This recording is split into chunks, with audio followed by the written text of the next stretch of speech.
want to tell Ambassador, leave Kenyans alone. Tell the rogue ambassador, Kenya is not United States. Kenya is not a colony of the United States. Keep your mouth shut when you're here. Otherwise, you will call for your recall back to your country. I thank you, ladies and gentlemen. Good evening, good people. Good morning and good afternoon. Yeah, I'm back with another video. So today I want to talk about something that has made Kenyans really happy in the last few weeks, or last few days, not weeks. One is a Trump win, and secondly, I can't believe today a lot of you are celebrating that Meg Whitman, the US ambassador to Kenya, has resigned. She's leaving. Sort of guys are even almost saying akwende, right? So Meg Whitman has resigned. Yeah, Trump win made a lot of you happy. I think it's because Trump still remains a conservative, a traditionalist. His moral compass sort of still coheres with a lot of Africans in terms of what he stands for. So I believe that is the reason for the celebrations and the happiness that Trump won. He's still a conservative. And in fact, if you look at the constituency that gave Trump the win, is those guys, the old Wazungu huko ndani, or Texas huko ndani, those guys who still believe in a little bit of morality. They uphold Christianity. Look at when Trump was announced, or the exit polls showed that he was winning. That group broke out into song and dance. It tells you the psyche of Trump. So people are really celebrating his win. But that's just one of them. Away from that, I like to talk about something that happened yesterday. The list that was released by the presidency, the nominees for various commissions, including IPOA, where a friend of mine is somewhere there, and really happy about it. And there's a lot of sentiments around Isaac Hassan. People are happy he's returning into the public eye, and a lot of reaction on that. But related to that, I want to say that something is about to happen, because I believe, following what happened yesterday, the president is about to appoint the nominee for the Ministry of Interior.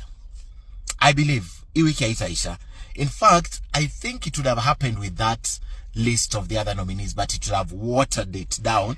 So probably decided Tuesday, Wednesday, Thursday, Friday, perhaps he'll just show us, by Friday, I think this week, because that docket is too sensitive to be left without a nominee. And last week I told you about the guys who are likely to be and the guys who are not likely to be. And I doubt if my MP is one of them. Junaid Mohammed wants to be an Interior Cabinet Secretary. I doubt if the president will give it to him. And I'm thinking it will still go to the Rift Valley.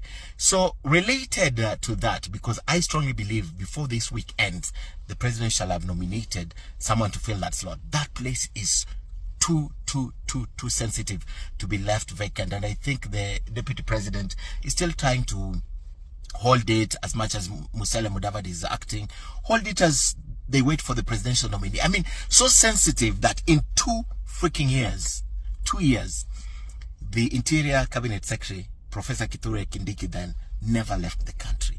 He is a minister for Interior, and ndani ya Kenya he wouldn't have left.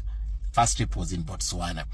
Speaking about Kindiki, man, this was my teacher, and I like Kindiki. I will not lie to you. I like Kindiki. He was my teacher, law professor, so I like Kindiki. But Professor is quickly learning that whatever you say, people take it very seriously, not with a pinch of salt. The last 12 days, a lot of things people have been picking here and there. Ile judiciary, apart from the judiciary, they picked the one at the UDA. So Professor has to look back at the way he communicates and what he says. And perhaps I don't advise him, and I don't qualify to advise him, probably. But probably for the interim, he could stick to the script and avoid off-the-cuff remarks in order to be on the straight and narrow. But he's a politician before he's cabinet secretary.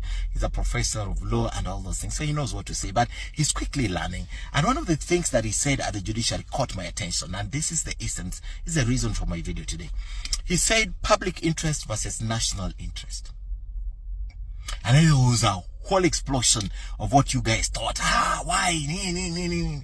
But I think, critically thinking, because I was taught to think critically, the professor may have had a point. Balance the interests of public interest, balance the interest of national interest. So the national interest is what is in the name of the nation for it.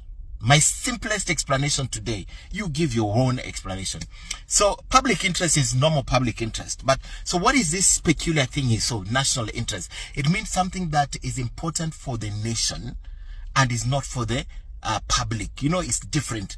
What is important for the nation and not for the public? So that was where I was trying to bring in my own guesstimation, because you see I guess a lot, but I want to bring in two aspects. Then there is the popular interest. Why did he bring the popular interest? Is it a theory that he could have advanced? So you advance public interest, national interest, and popular interest. Now I want to tell you where to draw the line in all these things.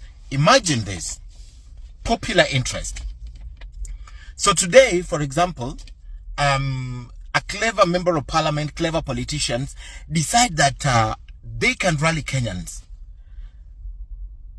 to go into a referendum to vote, for example, against the existence of which national institution should I talk about? Let me say, for example, the judiciary. Some clever politician today decides, you know what?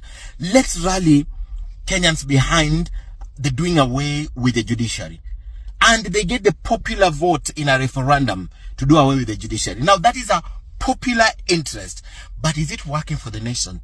Noting how important the judiciary is. Will it be in the interest of the nation that we don't have a judiciary? Remember, they have voted popularly in a referendum to do away with the judiciary. Now, that will be a popular interest. But does it go against the national interest and the public interest to have a judiciary, with how important this institution is? So I think there is a distinction that he needed to have made, including expanding this to make sure that Kenyans understand what is important with the national interest, the public interest, and of course the popular interest. It cannot be overridden that popular people come and vote in or vote for something they don't like because it's a popular vote. So we stay away, we stay without a judiciary because of popular interest. Now, you see what I'm talking about? Now, in the media, because I work for KTN, and by the way, watch every Wednesday, the other one that we'll introduce as the media is what interests the public. So there's the public interest, but the media usually looks at what interests the public. So whenever we're doing something, we're looking at it in terms of, is there public interest in this? Well, so what interests the public in this? You understand? So there are four ways of looking at it. There's the public interest, there's the national interest, there's the popular interest, and for us, the media, what interests the public. Draw the distinction. And as I said, I have no apology for liking Kithure Kindiki as my teacher and what he does. But, Prof, we are watching, Bwana. We are watching your mouth. Whatever you say, just remember the last 12 days, how we've been scrutinizing. Tutakuweka bumper.